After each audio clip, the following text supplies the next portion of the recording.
Bon, merci, professeur Diagana. Merci, professeur Triquet.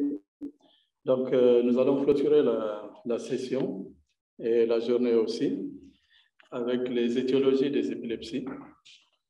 Donc, comment on avance? Je ne peux pas avancer. Je ne peux pas avancer. Ah. Ce n'est pas une vidéo, non. C'est Non, ça devrait être Priscilla. Priscilla, can you il dit qu'on peut pas. Voilà. Donc, les épilepsies sont classées en trois catégories, trois grandes catégories. Il y a les épilepsies symptomatiques, qu'on appelle aussi secondaires. Il y a les épilepsies cryptogéniques et il y a les épilepsies idiopathiques. Donc, les épilepsies symptomatiques sont en rapport avec une lésion cérébrale et sont le plus souvent des épilepsies focales. Ça peut être une épilepsie ancienne qui est en rapport avec une atteinte cérébrale produite dans l'enfance, mais elle peut être récente aussi, diapo. Ce n'est pas intéressant si ce n'est pas moi qui avance. Ça marche pas. Est-ce que je peux prendre sur la clé? Je demande une minute, Monsieur Moulay, parce que je dois demander à Priscilla que je sois... Non, je vais prendre avec ma clé. Oui, c'est mieux. Parce que sinon, vous devez dire slide, next slide, comme ça. Yeah, if you could just say next slide, next each time, and I'll move or suivant. Non, je vais enregistrer sur l'ordinateur. Comme ça, je peux avancer moi-même. Donc, vous pouvez désactiver le partage, s'il vous plaît. Priscilla, please stop share the screen. Okay. Thank you.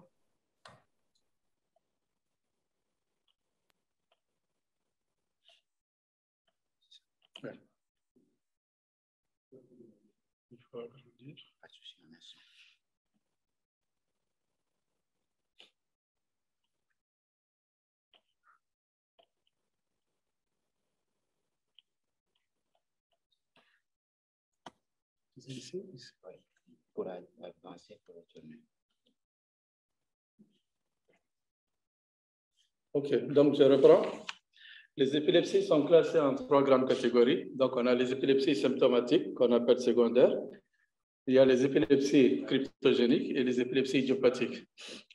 Les épilepsies symptomatiques sont des épilepsies qui sont en rapport avec une lésion cérébrale et sont le plus souvent des épilepsies focales. Donc, l'épilepsie peut être ancienne, en relation avec une atteinte qui s'est produite depuis l'enfance. Elle peut être récente, qui nécessite la pratique d'un bilan à la recherche d'une cause séculaire ou une cause évolutive. Les épilepsies qu'on appelle cryptogéniques, en fait, cryptogénique, ça veut dire caché, ça veut dire sens caché. Donc, on parle d'épilepsie cryptogénique quand parfois on suspecte une cause ou bien une origine lésionnelle probable, mais qu'on n'arrive pas à confirmer avec les moyens diagnostiques actuels. Donc, l'imagerie et tout n'arrive pas à prouver qu'il y a une lésion cérébrale. En ce cas, on parle de cause cachée, donc cause cryptogénique. Avec les progrès de la technologie, les progrès de l'IRM, ces épilepsies cryptogéniques sont devenues, en fait, ça diminue de plus en plus. Progressivement, on les rencontre de moins en moins. Enfin, il y a les épilepsies idiopathiques. Dans les épilepsies idiopathiques, on ne retrouve aucune cause. Le plus souvent, il n'y a pas de lésion cérébrale et ce sont des épilepsies qui ont un caractère génétique plus ou moins démontrable. Mais prédisposition génétique ne veut pas dire que ce soit une maladie héréditaire.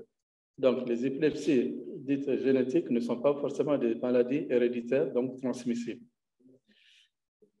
Les épilepsies idiopathiques de l'adulte sont toujours des épilepsies généralisées.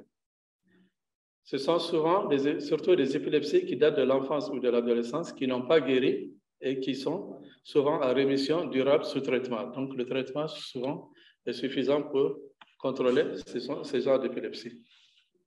Maintenant, quels sont les éléments du diagnostic étiologique? En fait, une crise épileptique n'est qu'un symptôme. C'est une réaction du cortex cérébral à une agression cérébrale qui peut être une cause vasculaire ou traumatique ou infectieuse. Et cela impose une recherche étiologique. Mais cette recherche étiologique n'aboutit pas toujours à la découverte d'une lésion. Deuxièmement, toutes les crises épileptiques n'ont pas la même valeur étiologique. Une crise à début généralisé peut témoigner d'une lésion focale, comme une crise partielle peut être non lésionnelle. Donc, les crises focales ne sont pas toujours lésionnelles. On peut ne pas trouver une lésion cérébrale. Les étiologies des épilepsies résultent de la conjonction de facteurs génétiques et de facteurs acquis qui peuvent être lésionnels ou non lésionnels. Les formes idiopathiques sont âge-dépendantes et les formes symptomatiques s'observent à tous les âges. Donc, le diagnostic étiologique d'une épilepsie repose sur l'interrogatoire, l'examen clinique et les examens complémentaires. Et l'enquête étiologique a été relativement et considérablement simplifiée par l'imagerie, surtout l'IRM.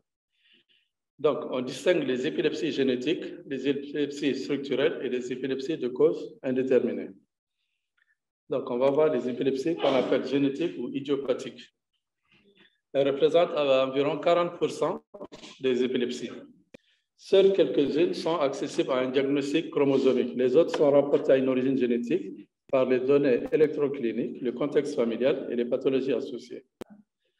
Et les causes génétiques ne sont pas forcément l'apanage des enfants parce qu'il y en a qui sont de révélations tardives. Qu'est-ce qui caractérise les épilepsies idiopathiques? C'est l'absence de lésions cérébrales et la normalité de l'examen neurologique. Donc, elle ne nécessite aucune exploration à part l'électroencéphalogramme. Donc, les caractéristiques des épilepsies d'origine génétique sont la survenue qui est liée à l'âge, un examen clinique qui est normal, des anomalies EEG paroxystiques sur un rythme de fond qui est normal, une prédisposition génétique qui est réelle ou présumée, et le pronostic est favorable avec une évolution spontanée vers la guérison. Et la rémission est facilement obtenue avec un traitement, souvent en monothérapie, et parfois même l'abstention thérapeutique suffit pour contrôler ces genres d'épilepsie. L'imagerie n'est pas indispensable dans ce genre d'épilepsie, dans ce type d'épilepsie idiopathique. Et parmi ces crises, ces épilepsies génétiques, idiopathiques, on retient surtout 3 types de crises. Ce sont les absences, les myoclonies et les crises tonico-cloniques du réveil. Il y a plusieurs types de formes d'épilepsie idiopathique, mais les plus fréquentes sont l'épilepsie infantile, bénigne à pointe rolandique, l'épilepsie absence chez l'enfant, l'épilepsie absence juvénile et l'épilepsie myoclonique juvénile. Maintenant, il y a ce qu'on appelle les épilepsies structurelles. C'est quoi les épilepsies structurelles? Ce sont des épilepsies qui sont causées par un dommage structurel qui est identifiable du cerveau. Donc, un dommage structurel du cerveau qui est identifiable, ce sont en fait tout ce qu'on appelle les épilepsies acquises ou symptomatiques. Donc, ce sont des lésions, je mets lésions entre guillemets parce que quand on dit lésion, on pense à lésion cérébrale, mais ça peut être aussi un dommage provoqué par un toxique, par un médicament. Donc, quand on dit lésion, ce n'est pas forcément une lésion au niveau du cerveau. Ça peut être aussi un trouble de développement cortical. Donc, chez l'enfant, on a surtout des anomalies du développement cérébral, les tumeurs malformatives ou bien les lésions périnatales. Par exemple, une anoxie néonatale peut être en cause. Chez l'adulte, c'est surtout les tumeurs, les infections et les causes vasculaires qui sont particulièrement épileptogènes. Donc, il y a celles qui sont lésionnelles et celles qui ne sont pas lésionnelles. Donc, les épilepsies structurelles, il y en a qui sont lésionnelles et d'autres qui sont non lésionnelles. Parmi les causes acquises lésionnelles, on a les tumeurs. Les tumeurs sont surtout, chez l'enfant, sont assez rares, les tumeurs cérébrales. Chez l'adulte, elles représentent à peu près 10 à 15% des épilepsies et sont responsables de crises dans 20 à 70% des cas. Ce sont essentiellement des tumeurs supratemporelles d'évolution lente qui impliquent précocement le cortex, le méningiome, oligodendrogliome, les astrocytomes de bas grade. Les causes vasculaires, Les causes vasculaires, on a les AVC, qui sont ischémiques ou hémorragiques. On a les thromboses veineuses cérébrales et les malformations vasculaires, surtout les angiomes artério-veineux et les caverneux. Les anévrismes sont moins épileptogènes. Dans les épilepsies vasculaires, d'origine vasculaire, les crises sont souvent partielles et concernent le territoire qui est déficitaire. Donc, l'hémicorps contralatéral qui est touché, c'est de ce côté que les crises vont survenir. Donc, elles sont souvent des crises focales, ou des crises à début focal avec généralisation secondaire. Les cicatrices corticales séculaires des AVC constituent une des étiologies les plus fréquentes des épilepsies du sujet âgé. Donc, c'est ce qu'on appelle les épilepsies vasculaires. Les causes traumatiques. En fait, il y a deux types de causes traumatiques. Il y a les crises précoces, les épilepsies précoces et les épilepsies tardives. Dans la première semaine après le traumatisme, on peut avoir des crises d'épilepsie qui sont réactionnelles à l'agression cérébrale aiguë et peuvent constituer un facteur de risque d'une épilepsie ultérieure. Il y a aussi les crises traumatiques qui sont tardives, et ça, c'est ce qu'on appelle l'épilepsie post-traumatique. Ce sont des répétitions spontanées de crises qui sont en rapport avec une lésion post-traumatique. Les causes infectieuses.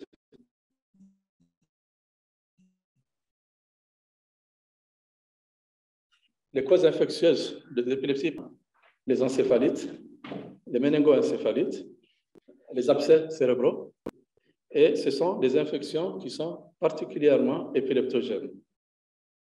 On peut avoir une encéphalite herpétique qui donne des crises partielles aussi dans un contexte de fièvre.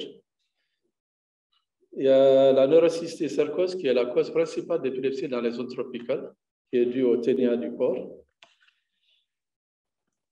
Les anomalies du développement cortical. Ce sont des causes fréquentes d'épilepsie qui sont pharmacorésistantes. L'épilepsie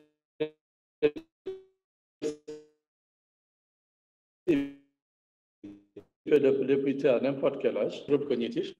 On peut retrouver des signes neurologiques qui sont diffus ou focaux et des antécédents familiaux. Le point commun de ces anomalies du développement cortical, c'est une erreur de la migration neuronale qui peut être responsable de neurones anormaux qui sont dysplasiques avec ou sans réaction gliale. Les dysgénésies corticales focales sont découvertes souvent dans le cadre d'épilepsie qu'on considère autrefois comme cryptogénique. Donc, c'est avec l'évolution de l'imagerie médicale, donc de l'IRM, que ces dysgénésies corticales ont pu être mises à jour. Au début, on les considérait comme des épilepsies cryptogéniques. La présentation clinique est faite surtout d'épilepsie partielle, avec un déficit neurologique et des troubles cognitifs. Et c'est grâce à l'IRM que ces épilepsies ont pu être mises à jour. Parmi les épilepsies en rapport avec les anomalies du développement cortical, on peut citer les tumeurs des embryos plasiques neuroépithéliales, les DINET. On peut citer les dysplasies corticales focales. On peut citer les anomalies de la giration, les pachygyries, les polymicrogyries, les lysencéphalies et les hétérotopies. Maintenant, les causes acquises non lésionnelles. On a d'abord les causes toxiques. Et en premier lieu, c'est l'alcool. Donc, le plus fréquent, c'est l'intoxication alcoolique. Et on peut avoir des crises épileptiques dans trois situations. Soit une intoxication alcoolique aiguë, c'est une grande consommation d'alcool excessive, qui réalise ce qu'on appelle l'ivresse convulsivante. Deuxième situation, le sevrage alcoolique. Chez un alcoolique chronique qui arrête l'alcool, soit volontairement, soit involontairement, on peut avoir des crises épileptiques. Et dans ces deux cas, le traitement n'est pas indispensable. On n'est pas obligé de traiter. Par contre, dans la troisième situation, ce qu'on appelle l'épilepsie alcoolique, c'est un alcoolique chronique chez qui il y a une répétition spontanée de crises épileptiques qui peuvent être généralisées et parfois partielles. Et chez ces patients, Dans ce troisième cas d'épilepsie alcoolique, il faut instaurer un traitement antiépileptique. Les autres toxiques en dehors de l'alcool, c'est les intoxications à la cocaïne, au plomb, aux amphétamines, aux organophosphorés, au manganèse. Il y a aussi les causes médicamenteuses qui font partie donc des épilepsies acquises non lésionnelles. Les psychotropes. Donc, comment agissent ces médicaments? C'est soit par imprégnation chronique, soit par surdosage, soit au cours du sevrage. On peut citer donc les imipraminiques, c'est-à-dire les antidépresseurs tricycliques, la fluoxétine, le lithium, les benzodiazépines et les barbituriques. Parmi les médicaments non psychotropes, on peut citer la théophiline, la cyclosporine, l'isoniazide et la mefloquine. Et ce sont des médicaments qu'il faut connaître. On sait qu'ils peuvent provoquer des crises d'épilepsie. Il faut donc les éviter chez l'épileptique pour ne pas déclencher des crises épileptiques chez lui. Autre cause d'épilepsie structurelle, il y a les causes métaboliques. Crise épilepsie acquise, non lésionnelle. Il y a les hypoglycémies, les hyponatrémies et les hypocalcémies qui donnent en général, habituellement, des crises généralisées tonico-cloniques. L'hyperglycémie avec hyperosmolarité donne plutôt des crises partielles. L'insuffisance rénale donne plutôt des myoclonies. Et on peut avoir aussi des déficits en vitamine B chez le nouveau-né. Les causes auto-immunes.